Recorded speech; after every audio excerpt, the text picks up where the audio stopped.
तो last class में हमने देखा था ग्रोथ के बारे में। Growth characteristic features of life है, बट वो डिफाइनिंग प्रॉपर्टीज नहीं था, राइट? तो हमने स्टार्ट किया था lecture 1 what is living, chapter 1 था अपना द लिविंग वर्ल्ड, यूनिट थी डाइवर्सिटी ऑफ लिविंग ऑर्गेनिज्म, ठीक है। और हमने सबसे पहले स्टार्ट करा था बायोलॉजी के बारे में, biology study of living organisms and their life processes है। हमने ये देखा कैसे Aristotle is the father of biology, Theophrastus is the father of botany, और व्यूज देखे थे लाइफ के, 2 व्यूज थे, याद होगा, टेक्निकल व्यूज और फिलोसफिकल व्यू। फिर हमने कैरेक्टर्स देखे थे, प्रेम ले नारी की बात करी थी हमने। फिर हमने बात करा था डिफाइनिंग प्रॉपर्टीज, जो बताया था कि लिविंग में तो यूनिवर्सली होना चाहिए बिना किसी एक्सेप्शन के, और जो नॉन लिविंग बीइंग्स हैं उसमें बिल्कुल वो कैरेक्टर नहीं होना चाहिए। फिर हमने डिटेल देखा था ग्रोथ के बारे में। आज हम पढ़ेंगे रिप्रोडक्शन, मेटाबॉलिज्म, सेलुलर ऑर्गेनाइजेशन और कॉन्शियसनेस के बारे में, ठीक है। So let's start the first topic, right, that is reproduction. तो बात हो रही है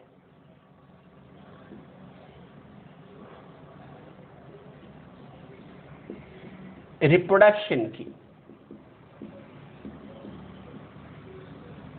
सो ध्यान दें, नाम है रिप्रोडक्शन, राइट? मतलब क्या हुआ? री दोबारा, प्रोडक्शन माने फॉर्मेशन होना। यदि कोई ऑर्गेनिज्म, राइट, प्रोजेनी का प्रोड्यूस करता है, वो प्रोजेनी कैसा होगा? पेरेंट्स के ही जैसा होता है। कोई बिल्कुल एक्जैक्टली सेम हो जाए तो वो असेक्सुअल रिप्रोडक्शन होता है, जहाँ पे वेरिएशन के चांसेस नहीं होते, आज देखेंगे। दूसरा हो सकता है वो सेक्सुअल रिप्रोडक्शन के कारण हो रहा हो, और उसमें हमने देखा था, देखेंगे भी आज, कि किस तरीके से वो वेरिएशन कॉज करेगा, इवोल्यूशन कॉज करेगा। तो आखिर ये रिप्रोडक्शन होता क्या है? सो क्या डिफाइन करेंगे इसको? प्रोडक्शन ऑफ progeny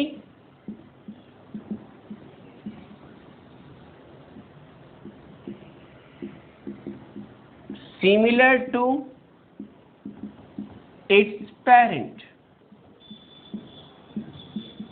जो पेरेंट्स हैं उसी से यदि सिमिलैरिटी शो करता है, दिस इज कॉल्ड रिप्रोडक्शन।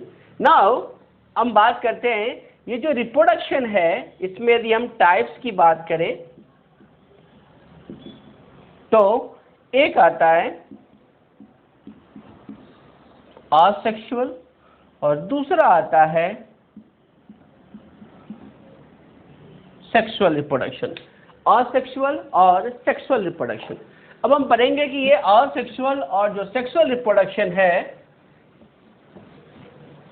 ये दोनों हम कैसे डिफरेंशिएट कर सकते हैं, असेक्सुअल और सेक्सुअल रिप्रोडक्शन, राइट? तो नाम से स्पष्ट है असेक्सुअल, जहां पे सेक्स ऑर्गन्स जो हैं वहां या तो नहीं है, और यदि किसी कारण से गैमीट्स बन भी रहा है तो गैमेटिक फ्यूजन बिल्कुल नहीं होगा, राइट? तो यहां पे हम देखते हैं कि क्या होना है। फर्स्ट पॉइंट क्वेश्चन आती है कि भाई इसमें गैमीट का फॉर्मेशन होगा या नहीं होगा। तो आपको याद रखना है, यहां गैमेट का फॉर्मेशन हो भी सकता है और नहीं भी, लेकिन हो भी जाएगा तो भी यदि आप गैमेट के फ्यूजन की बात करेंगे, जिसे हम फर्टिलाइजेशन कहते हैं, सिनगैमी कहते हैं, वो यहाँ पे बिल्कुल एब्सेंट होगा। इसीलिए तो ये असेक्सुअल है। तो असेक्सुअल का मतलब गैमीट का फॉर्मेशन हो सकता है या नहीं भी हो सकता, लेकिन हो गया फिर भी जो गैमेटिक फ्यूजन है वो नहीं होगा। This is called asexual reproduction. लेकिन जब हम बात करते हैं सेक्सुअल रिप्रोडक्शन की। तो यहाँ गैमेट का फॉर्मेशन होगा, मतलब यहाँ पे मेल गैमेट्स और फीमेल गैमेट्स दोनों ही बनेंगे। क्लियर? और इसमें गैमेटिक फ्यूजन भी होगा और इसी गैमेटिक फ्यूजन को हम फर्टिलाइजेशन या सिंगैमी कहते हैं। फर्टिलाइजेशन या सिंगैमी। नाउ अब यहां पे हम बात करें, यहां वेरिएशन की यदि हम बात करें, विविधता की बात करें, तो यहां पे विविधताएं नहीं होंगी। कैसे होंगी? एक ही पेरेंट्स इन्वॉल्व है ना, राइट? जैसे अभी मैं बता रहा था, मान लो ये मेल पेरेंट है और ये फीमेल पेरेंट्स है, ये बॉडी डिप्लॉयड होती है, 2n होती है, इसने गैमीट्स बनाया, मान लो आपने n बनाया, फीमेल ने भी गैमीट्स बनाई, n बनाई, तो ये तो गैमेट का फॉर्मेशन हो गया। गैमेट का फॉर्मेशन तो हो गया। जैसे मैंने बताया था, गैमेट का फॉर्मेशन हो सकता है, यहां भी होगा, यहां भी होगा, राइट? या नहीं भी हो सकता। अभी बात हो रही होगा तो क्या होगा। अब मैंने कहा यहां पे आगे यदि आता तो दोनों n प्लस n दोनों मिलके बॉडी बना देते 2n। इसका मतलब यहाँ पे गैमेटिक फ्यूजन जो मैं बोल रहा था, फर्टिलाइजेशन की जो बात कर रहा था, वो फर्टिलाइजेशन हो जाती। लेकिन यहाँ पे हो सकता है ये आगे की तरफ ना जाए बल्कि वापस अपने ही जैसा बॉडी बना दे। तो वैसी स्थिति में अब जो बॉडी बनेगी, हो सकती है बॉडी कैसी हो, 2n ना हो, कैसी बॉडी बने, n बॉडी बने, राइट? तो यहां पे जो हुआ, गैमेट बन तो गया लेकिन उसका गैमेटिक फ्यूजन नहीं हुआ, वापस चला गया। तो हो सकता है ये बॉडी n की रही होगी तो ही n रहता। तो वही बॉडी यदि चला जाए तो एक ही पेरेंट्स तो इन्वॉल्व हुआ इधर, एक ही पेरेंट्स तो इन्वॉल्व हुआ इधर। इसीलिए मानते हैं जो असेक्सुअल होते हैं इसे हम यूनिपेरेंटल भी बोलते हैं, क्योंकि उसमें एक ही पेरेंट्स इन्वॉल्व होता है। यहां पर मेल भी आएगा, फीमेल भी आएगा, तब फर्टिलाइजेशन होकर जाइगोट बनेगी और यही जाइगोट फिर से प्रोजेनी का फॉर्मेशन करेगा। इसका मतलब ये हुआ कि दोनों पेरेंट्स इन्वॉल्व हैं, इसीलिए सेक्सुअल को हम बाई पेरेंटल बोलते हैं। मेल पेरेंट और फीमेल पेरेंट दोनों ही पेरेंट इन्वॉल्व है यहाँ पे, राइट? तो इस तरीके से हम देखें कि जब दोनों पेरेंट्स इन्वॉल्व हैं और वेरिएशन भी होगा, जब बार बार वेरिएशन होता जाता है तो क्या होगा, उसमें विकास होगी, इवोल्यूशन होगा। तो वेरिएशन के बाद आप देखोगे कि इसके बाद क्या होगा, इवोल्यूशन भी इसमें संभव नहीं है, लेकिन जो सेक्सुअल रिप्रोडक्शन है वहाँ पे इवोल्यूशन होगा। और ये इवोल्यूशन जो है ये भी एक कैरेक्टरिस्टिक्स है ऑफ लाइफ। इसका मतलब यदि लाइफ के कैरेक्टरिस्टिक्स के बारे में यदि आप स्टडी करना चाहते हो तो आपको किसको देखना पड़ेगा, सेक्सुअल रिप्रोडक्शन को ही देखना पड़ेगा। इसीलिए एनसीईआरटी लिखती है कि जो सेक्सुअल रिप्रोडक्शन है ये क्या है, ये इनवेरिएबली एंड इम्प्लिसिटली रेफर्ड। अब आप समझे क्या कहने का मतलब है इस एनसीईआरटी का। उसने कहा कि बेशक आपने दोनों पढ़ना है, सेक्सुअल रिप्रोडक्शन भी पढ़ना है और असेक्सुअल रिप्रोडक्शन भी पढ़ना है, लेकिन जब भी आप रेफरेंस देंगे तो आपको इवोल्यूशन को ध्यान देना होगा। इवोल्यूशन होगा तब जब वेरिएशन होंगे, और ये दोनों कब होगा, यहाँ नहीं होगा, असेक्सुअल में नहीं होगा, ये सेक्सुअल में होगा। इसीलिए वैज्ञानिक मानते हैं कि सेक्सुअल रिप्रोडक्शन को ही आपको बिना किसी विवाद के, बिना किसी वेरिएशन के, मतलब इनवेरिएबली, दूसरी बात करनी नहीं है। इम्प्लिसिटली का मतलब होता है अंडरस्टूड। इम्प्लिसिटली का क्या मतलब होता है, ये अंडरस्टूड है कि यदि आप बात करते हो सेक्सुअल रिप्रोडक्शन की या रिप्रोडक्शन की बात कर रहे हो तो अंडरस्टूड है क्या कि आप सेक्सुअल रिप्रोडक्शन की बात कर रहे हो, क्योंकि उसी के तहत क्या होगा, वेरिएशन होगी, उसी के तहत क्या होगा, इवोल्यूशन होगा। दैट्स व्हाई रिप्रोडक्शन मतलब सेक्सुअल रिप्रोडक्शन, और इसी सेक्सुअल रिप्रोडक्शन को इनवेरिएबली एंड इम्प्लिसिटली मतलब ये अंतःस्पष्ट है, क्या है वो, रेफर्ड। रेफर्ड का मतलब साफ साफ दिखता है, राइट। तो इस तरीके से हम देखते हैं ये इनवेरिएबली और इम्प्लिसिटली रेफर्ड है, कौन, सेक्सुअल रिप्रोडक्शन। क्लियर। लेकिन ये तो हमने बताया रिप्रोडक्शन क्या है, कितने तरह के होते हैं और क्या दोनों में डिफरेंसेस आ गए। अब हमें ये समझना पड़ेगा कि भाई ये कैरेक्टरिस्टिक फीचर तो है, बट क्या ये डिफाइनिंग प्रॉपर्टीज हो सकता है या नहीं हो सकता, पहला पॉइंट। दूसरा, अपने एनसीईआरटी में भी क्वेश्चंस है, कुछ मोड ऑफ असेक्सुअल रिप्रोडक्शन के बारे में चर्चा की गई है, जिससे प्रीवियस ईयर के क्वेश्चंस आप देखेंगे नीट में आए हैं। तो आइए पहले समझ लें, क्या समझ लें कि भाई किस तरीके से क्या क्या मोड हो सकते हैं, किसके लिए, असेक्सुअल रिप्रोडक्शन के लिए। ओके, तो आइए देखते हैं मोड असेक्सुअल रिप्रोडक्शन के।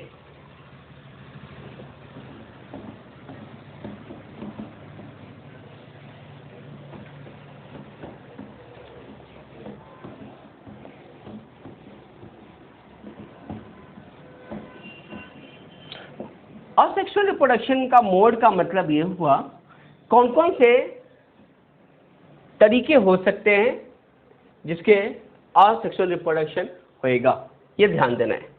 तो we are talking about modes of asexual reproduction, mode of asexual reproduction. Clear. अब ये जो मोड ऑफ असेक्सुअल रिप्रोडक्शन है, यदि हम इसको देखें तो टोटल हमारे पास ये 4 तरह के होते हैं मोड ऑफ असेक्सुअल रिप्रोडक्शन। कौन कौन हो सकते हैं? First, budding. याद आ रहा है, आपने 10th क्लास में भी नाम सुना होगा बडिंग, हिंदी मीडियम में आपने पढ़ा होगा तो उसको बोलते हैं मुकुलन, मुकुल निकलना, बर्ड निकलना, राइट ना। तो होता क्या है, याद करो, जैसे ये आपने पढ़ा होगा, याद होगा आपको हाइड्रा, तो हाइड्रा में टेंटिकल्स होते थे, याद आ रहा है, और यहीं पे यहाँ पे आप देखोगे इस तरीके से उसका बर्ड निकलता है, और यही बर्ड फिर क्या होगा, बाहर निकल जाएगा। ठीक उसी प्रकार से यदि आपको ईस्ट याद हो तो ये ईस्ट में भी आपको प्रैक्टिकल में भी पढ़ना था, क्लास 10th में याद होगा, ये ईस्ट हो गया, इसके ऊपर ये ऐसे एक उभार निकलता है, दैट इज कॉल्ड बर्ड। तो ये बर्ड जो है, ये दोनों ही स्ट्रक्चर जो आप देख रहे हो, ये दोनों ही क्या है, ये दोनों ही बर्ड है। ये किसकी बात हो रही है? ये बात हो रही है हाइड्रा की। एग्जाम में आ सकता है कि बडिंग कहाँ कहाँ होता है, हाइड्रा में होता है। दूसरा आप बोल सकते हो ये कहाँ हो रहा है, ये स्ट्रक्चर किसकी बनाई है मैंने, ईस्ट की बनाई है। ईस्ट का जो वैज्ञानिक नाम होता है वो सैक्रोमाइसिस बोलते हैं। तो क्वेश्चन ये भी आ सकता है, ईस्ट ना लिख के सैक्रोमाइसिस आ सकता है आपको। तो क्या देख रहे हैं, इन दोनों के ऊपर एक क्या होता है, एक आउटग्रोथ हो निकलती है, आउटग्रोथ होता है। आउटग्रोथ को आप प्रोजेक्शन बोल सकते हो, एक उभार निकलती है, राइट ना। तो यही उभार जो पेरेंट बॉडी पे है क्या कहलाती है, बर्ड कहलाती है। और जैसे ही ये बर्ड और ग्रो होता है, बढ़ता है, बढ़ने के बाद आप देखेंगे यहाँ से वो डिटैच हो जाता है, फिर वो मैच्योर होता है, और फिर वो एडल्ट हाइड्रा या ईस्ट की तरह व्यवहार करता है। And this whole process is called budding, right. तो क्वेश्चन आ सकता है, what is bud? Bud is the outgrowth और प्रोजेक्शन ऑफ पेरेंट बॉडी, जो पेरेंट के बॉडी से निकलती है, राइट। एग्जाम्पल बताओ, ये बर्ड कहाँ कहाँ निकल सकती है? First example hydra, second example east, इसका वैज्ञानिक नाम, scientific name, botanical name saccharomyces. Clear. Now आइए अब हम बात करते हैं, हमारे पास जो दूसरा मेथड्स है वो कहलाता है असेक्सुअल स्पोर्स। ये असेक्सुअल स्पोर्स है, नाम ही से स्पष्ट है, ये स्पोर की बात हो रही है। और ये असेक्सुअल है, मतलब गैमीट नहीं है, मियोसिस से नहीं बना, माइटोसिस से बना। क्योंकि जो गैमीट्स बनती है, इन जनरल गैमीट्स बनती है मियोसिस से, इसीलिए यूजुअली वो हैप्लॉइड ही होता है। और यहाँ जो असेक्सुअल स्पोर्स हैं ये भी हैप्लॉइड होते हैं। चूंकि ये माइटोसिस से बनते हैं यूजुअली, इसीलिए इसे हम क्या कह सकते हैं, ये जो असेक्सुअल बर्ड्स हैं, इसी चूंकि माइटोसिस से बनता है इसीलिए इसे माइटोस्पोर्स कहा जाता है। है तो स्पोर जो माइटोसिस से बना तो माइटोस्पोर बन गया। क्लियर? उसी तरीके से ये जो स्पोर्स हैं हो सकता है ये मोटाइल भी हो सकता है या नॉन मोटाइल भी हो सकता है। मोटाइल गति करेगा, उसमें फ्लैजेला आएगी, नॉन मोटाइल फ्लैजलेट नहीं होगा।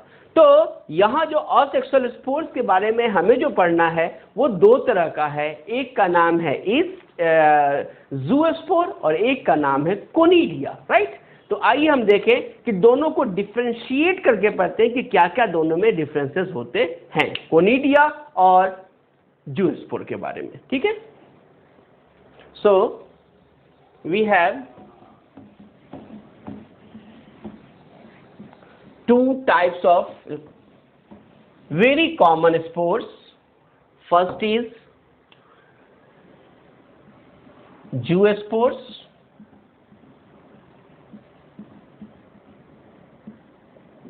and conidia, इसी को कोनिडियो स्पोर भी बोलते हैं।